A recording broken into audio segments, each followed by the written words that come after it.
If you eat meat and chicken, maybe once a week. أنت ماشي على نظام غذائي معين؟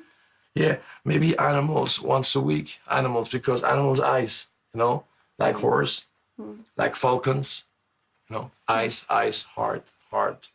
So not too much animals. Of course, Arabic people don't eat horse, but I'm saying even meat, not too much eating meat. No good. Once a week, maybe maximum. And then vegetable, hummus, all good Arabic food, Middle East, like in the old time, like in the Muslim. Look at the Muslim.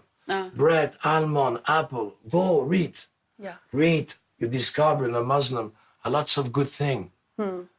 Very smart Prophet Muhammad. He knew what's good for the future about the body. So look at that. Don't ask me, and believe me, you have everything. So Sayyidina Umar said, إياكم واللحم فإن له ضراوة كضراوة الخمر. It's in the Muwatta. Beware of meat, because it has an addiction like the addiction of wine. Beware of meat. إياكم واللحم, because it has an addiction like the addiction of wine. We have Muslims now eating meat 3 times a day, and then they're wondering why they have gout, why they have all these diseases. Seriously, start cutting that out. The other thing, I read a book last year called The Caveman's Diet. And in that book, he was arguing, he's not a Muslim. He said everybody should fast at least a month out of the year where they diminish their, this is what he said in his book. He's from LA. Everybody should fast a month out of the year and fast a couple of days in the month. Because he said our bodies are designed to be food deprived. They're designed that way, to be food deprived. If you want to see an amazing documentary, look at Sick, Fat, and Nearly Dead. Sick, Fat, and Nearly Dead. And you look at the miracle that happens on that. A man who fasted 60 days and then got another man who was almost dead to start fasting, and the man's transformation was amazing. We need to transform our food. We need to eat healthy food that's locally grown. If we're going to eat meat, you shouldn't eat meat more than once a week. Imam Sahar al-Tusturi, one of the conditions when he took on students, one of the conditions he stipulated was they only ate meat once a week. In Maliki fiqh, a rich woman is entitled to meat twice a week.